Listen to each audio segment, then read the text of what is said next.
So how did we get into this situation? And I always show this type of slide. It's you don't need to read every one of the examples, but the answer is there's been a massive propaganda campaign against the private sector and this slide's more of a generic slide on if you keep repeating something that's not true over and over again, it gets into the literature and it gets believed. And I won't go through all of this now because I think these slides are going to be on the web, but for instance, there's nothing in the Bible about an apple and Adam and Eve. There's nothing about Jonah being swallowed by a whale. Sherlock Holmes never said elementary, my dear Watson. Alexander Graham Bell didn't discover the telephone. King Wenceslas was only a duke. The Wright brothers were not the first to fly. Bats aren't blind, and Nelson wasn't blind either, and Banting and Best didn't discover penicillin, and so on. And so when we're faced with stuff, this was an article that Shirley Douglas wrote on against the private sector. Now, Shirley Douglas is the daughter of Tommy Douglas. She sent her son, Kiefer Sutherland, to the most expensive private school in North America. When she was sick as a kid, Tommy Douglas hired private nurses because he wasn't happy with the public nurses. And she's now a big advocate for... she was also arrested in the 60s for selling hand grenades to the Black Panthers. Now, this is one of her quotes. Of all the forms of injustice, inequality in healthcare is the most shocking and inhumane. Martin Luther King. This sounds great, except he never said it. So, what are the major challenges? So they're all listed here, and I think you all know them.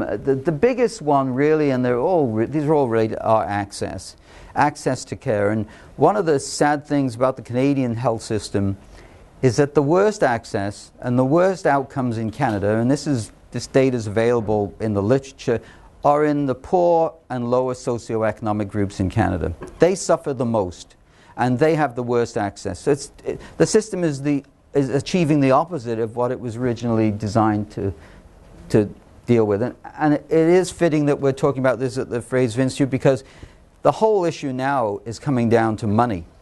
And we'll talk a bit about that. The myth of Canada having a single-payer system is a myth. We have a multi-payer system. We have groups, in the groups here, like injured workers' compensation has a private insurance scheme for injured workers. The RCMP has covered by a private Blue Cross insurance, and so on and so on. Of course, the one I like to point out is the picture on the right is a referral letter to me from a few months ago of a federal prisoner who didn't want to wait for his health care, but so it's legal for a federal prisoner to access private health care and pay for their health care, but not someone who's not in jail. And of course, we also have private insurance. We don't call it private insurance, we call it extended health insurance, but it pays for medically necessary services like antibiotics when you have an infection, painkillers when you're in pain. It pays for an artificial limb when you have an amputation. It pays for an ambulance when you get hit by a bus. So, and 30% of the lower economic groups in Canada don't have that insurance. This is I call it two-tier insurance. So how did we get here? Well, Tommy Douglas is credited, probably incorrectly, but with pioneering the health system in Canada as it is. It was borrowed from the British National Health System. One of his criteria, though, was a system free from political interference. He was never against user fees and so on. But in the Saskatchewan Medical Insurance Act of 1984, in the Canada Health Act of 1984, there were 5 principles. In his Saskatchewan Medical Insurance Act of 1961, there were 8 principles. When we brought in the Canada Health Act, or Emmett Hall and his group brought it in 1984, he left out 3 of Tommy Douglas's principles. These are the 3 he left out. And that's what we're stuck with. So we thought the horizon was changing and the scene was changing after the 2005 Chaouli decision, and this was the Quebec case in which the Supreme Court of Canada came out with statements like, the evidence shows that delays in public health care are widespread. Patients are dying as a result of waiting lists for public health care. They said that the court had a duty to rise above political debate. This is not a right-wing court. This is the same court that legalized abortion, the same court that gave prisoners the right to vote, legalized same-sex marriage, legalized the InSite safe injection site. This is not a right-wing court coming out with this conclusion. This is a conclusion based on evidence. In 2008, we launched, our clinic launched an action against the BC government, challenging, and the question we're challenging is this: should a BC resident suffering on a wait list have the same protection under the Canadian Charter that the Supreme Court of Canada gave to a resident of Quebec? And we were in court for the first time last week. The trial is probably going to happen in September of 2013. And we can talk a bit about this case a bit later on in the questions, but we now have 5 patient plaintiffs, 3 of whom are children and 2 of whom are cancer patients. We had a 6th who has died as a result of the wait list issue, but our clinic is now only one of 5 plaintiffs. One of the things that Canadians need to know is and this varies, the number of, there are about 196 countries on earth, depending on whether South Sudan recognizes North Sudan and things like that. But of the 196 countries on earth, there is one in which a government outlaws the right of citizens to spend their own money on their own health care. That country is Canada. The urban myth about North Korea and Cuba is simply not true. So we're the only country that makes it illegal. And in Ontario, as I said, in Alberta, they will fine a clinic $100,000 if they treat an insured patient. In Ontario, this shows you the level to which governments have gone. A patient who jumps the queue in Ontario is subject to a $10,000 fine. The patient. I don't know why Canadians accept this kind of legislation. The reason this is a big economic issue is because of my generation and the improvement in healthcare that we've been able to. We are victims of our own success. I think you'll see here. For someone between the ages of 1 and 14, the annual healthcare costs in Canada are about $1,300. Once you get past 65, the costs start to go up, and over 80, it's $20,000 annual healthcare costs. Canada has one of the highest percentage of baby boomers in the world. We only nowadays, the average family is 1.5 kids. When in post-war baby boomers, when I was born, the average was 3 kids. We're not producing enough taxpayers for the next generation to look after people like me as I get sick. I tell people I've so far cost the Canadian health system $300 in my life. 65 years. I don't think I'm going to go through the next 65 years and only cost it that amount of money. And on the demographic thing, I've had 6 kids. I'm trying to do my best to Anyway. Anyone who denies that healthcare costs are rising is simply not looking at the data, and I don't need to say that to a group like this. George Abbott, when he was the Minister of Health provincially a few years ago, said not only are costs rising, but all the new money is going into healthcare. 90% of every new tax dollar is going into healthcare, and it's not working. When I was CMA president, I had a study done by a group called the Centre for Spatial Economics in Toronto. This is the Canadian Medical Association did this study. And in looking at just 4 procedures and areas of healthcare, cataracts and hip replacements and MRIs and so on. The economic cost, not the human cost, not the patient's cost, the economic cost was incredible of wait lists in Canada, waiting for care. Many of you have seen this before, but a few years ago the European Powerhouse Consumer Group started who've been measuring the quality and the effectiveness and efficiency of health systems in Europe. These systems are all universal systems.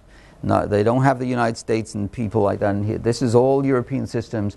They ranked Canada alongside European countries that have universal health care, and we came in ranked 23rd overall, and in value for money we were last, 30th.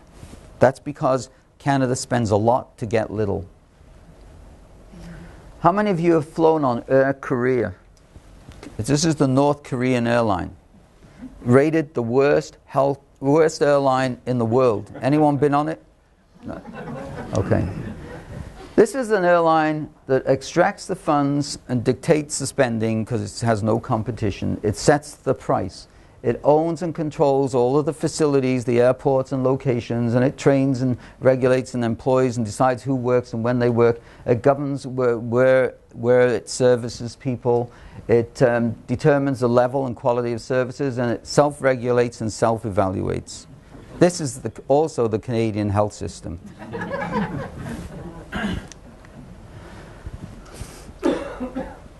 Canada has one public health bureaucrat for every 1,400 citizens. Germany, which spends less than Canada does, or is close to or less than we do, and has a mixed public-private hybrid system, which has no wait lists for healthcare. You want an MRI, you get it in a week. Has one public health bureaucrat for every 15,000 Germans. This is part of the problem. I used to have a slide, I took it out because some of my friends were vice presidents, but I used to have a slide saying, why does the Vancouver General Hospital need 14 vice presidents when the United States can get by with one?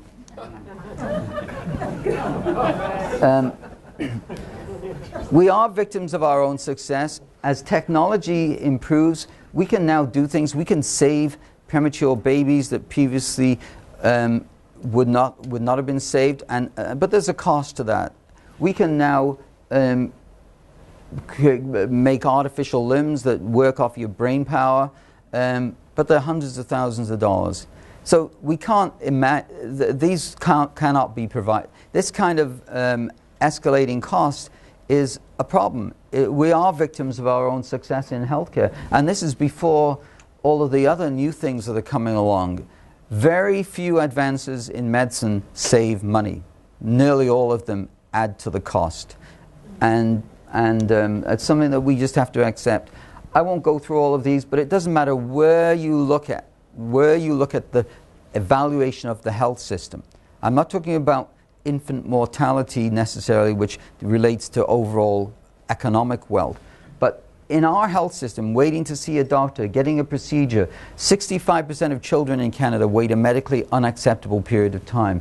We're lowest in the use of information technology and other technology. We rank poorly.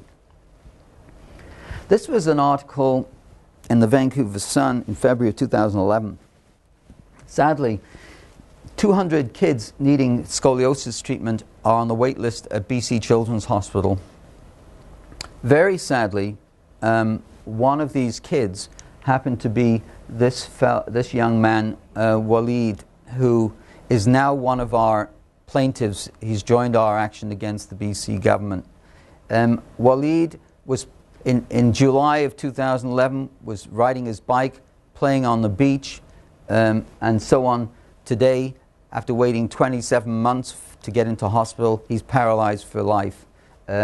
This would not happen in any other developed country on earth.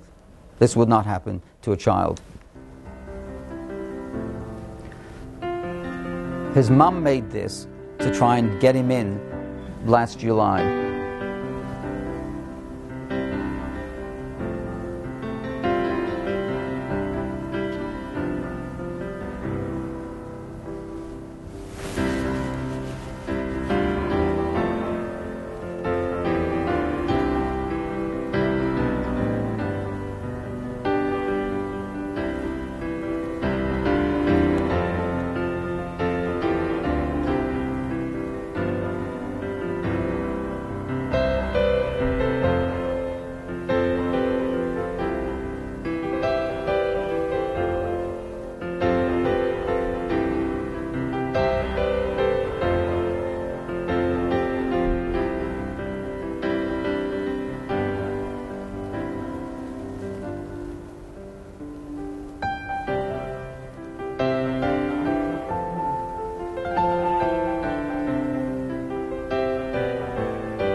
After waiting, he's paralyzed for life.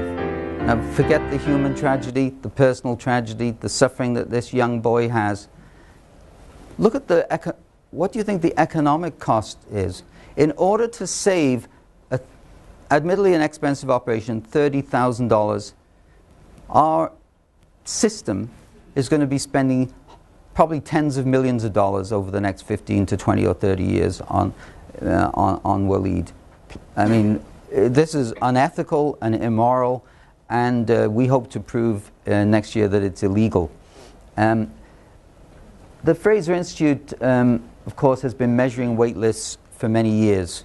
I remember when they first came out with their wait lists, and there were governments across the country saying, well, it's not a problem, we don't have them. Now, of course, every government has been shamed into measuring them. They still only measure a quarter of the wait list. That's after you've waited and waited and waited, and I won't go through it. This is a form letter sent this year to a family doctor who had requested, quote, an appointment with an orthopedic surgeon for a sore knee. The wait list to see the doctor, 4 years. This is ridiculous. The reason is, it's not that the doctor doesn't have time to see that person. The reason is that that doctor, like I had, has hundreds of people already on his wait list. What is the point of seeing more people to add to a wait list that's of 400 or 500 patients?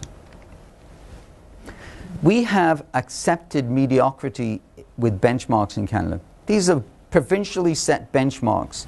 So, if you have cancer, within 4 weeks of this is the benchmark that our government has accepted as okay. Once you're ready to treat the cancer, you should be treated as a median within 4 weeks. That's unacceptable. I wouldn't want to go to bed every night knowing my cancer is ready to treat and I'm waiting. I have to wait 4 weeks. And a hip fracture, 6 months. An 80-year-old in pain, taking painkillers, waiting 6 months to have an operation is unacceptable in a country like this, a rich country, and so on. I've shown this to a few of you before. This was a 35-year-old mother of 2 children who had an arrhythmia, feeling faint. Her cardiologist told her she needed a Holter monitor to monitor her heart rate and rhythm. She approached the hospital with the requisition and received, they told her, we'll send it to you in the mail. In March, they wrote her a letter giving her an appointment in June the 10th. A 3-month wait. And at the bottom of the letter it says, if the person named on this computer-generated letter is deceased, please accept our sincere apologies. This is not a patient-focused system we're talking about here. This is a government bureaucracy gone crazy. The National Newspaper for Doctors and Medical Post, 26% of doctors in Canada who were polled have had a patient die on a wait list. It's cheap for patients to die on wait lists. They don't have to operate on them. Polls, what about the public? Well, actually, the public is ahead of politicians on this. The latest poll in June of this year, an Ipsos Reid poll, 76% of Canadians think they should be able to buy private insurance for treatments outside the public system. Now, I think this should be an election issue. I think that if 76% of people, if you made this the election issue, you would get, and you got anything like 76% of the vote, you wouldn't be worried about what the opposition thinks because there wouldn't be any. So I do criticize the politicians for the fact that they have not done what politicians used to do 30 or 40 years ago, which is lead and make decisions and do what's right. So what about Obama? I mean, one of the remarkable things I think is how we have somehow been hoodwinked into thinking this fellow's a left-wing ideologue. Look at the Obama policy. This is a fellow, imagine if Stephen Harper came out saying he supported the death penalty, he thinks we should all be able to carry guns, in terms of outlawed federal government money for abortion. These are things that these are all in Obama's policy.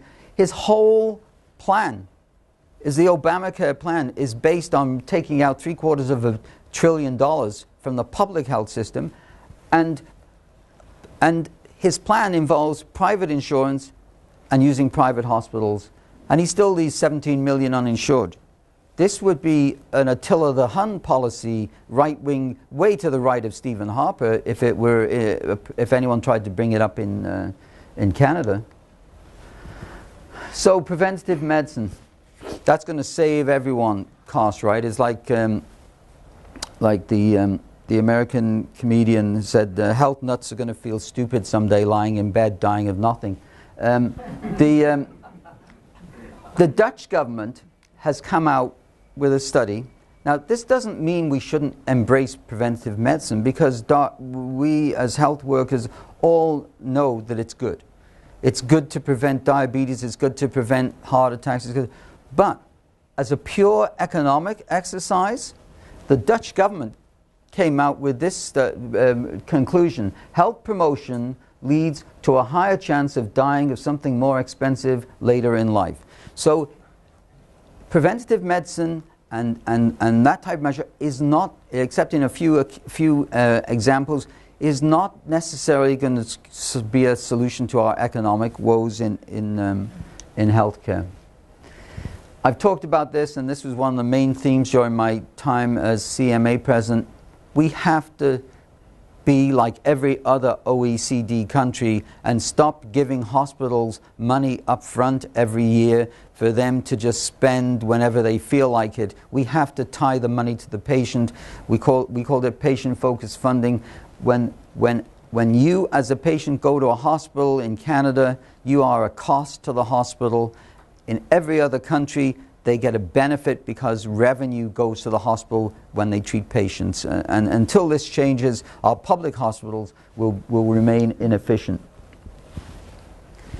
Guess what? And this is this year's Economist. China and Cuba are embracing the private sector in healthcare to improve their public systems. These are communist countries. In England, Tony Blair, Labour Prime Minister, in 2003-04, introduced and embraced, didn't introduce, but it's always been there, but he embraced more private sector involvement in healthcare. Guess what happened to wait lists? They've gone.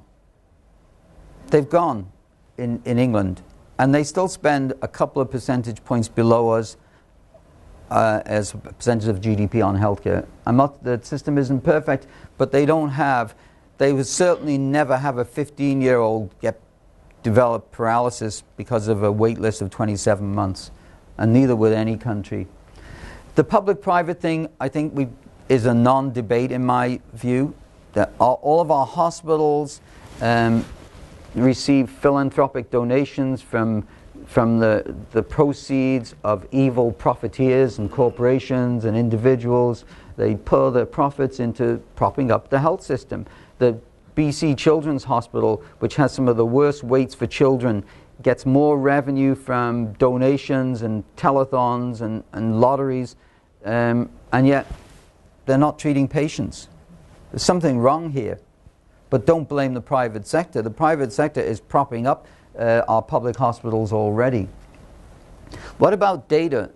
Because you'll hear from detractors, oh, well, the private sector, it will do this, it will do that. Well, it doesn't. And we don't need to do a study. We just need to look at the data, because all of these countries like France and Germany and Austria and Belgium and Switzerland have a private sector. In France, these were socialist. The socialist government of France's study showed that there are over 1,000 private hospitals in France. They do 60% of all surgery. They have a lower mortality, and they cost 30 to 40% less. Now, most of the patients they treat are public patients, but the government insurance pays for it. In Switzerland, where I lived and worked for 6 months, I put up Switzerland because they happen to spend exactly the same percentage of GDP on healthcare as Canada does. Every single criterion, they outperform us. There's no such thing as a wait list in Switzerland. There's no such, people don't suffer. The interesting thing about Switzerland is it's mostly private funding and private hospitals. And if you're poor, the government pays the premiums to the private insurance company for you. So poor people get the same access as rich people. Then there are studies on, you will hear criticisms of, oh, the private sector, we know it's not efficient. Well, it's the exact opposite. If you actually go and look at the literature, and this goes back to my original slide on straight and crooked thinking, we know from the literature that the results in the private sector are better than in the public sector in virtually every case. Every case where a statistically valid comparison is done. And the other thing is that patient satisfaction in the private sector is 20% greater than it is in the public sector. You don't get infections when you have private rooms as much as you do in public 4-bedrooms where you have people with infections sitting next to people who have clean, non-infected issues. So,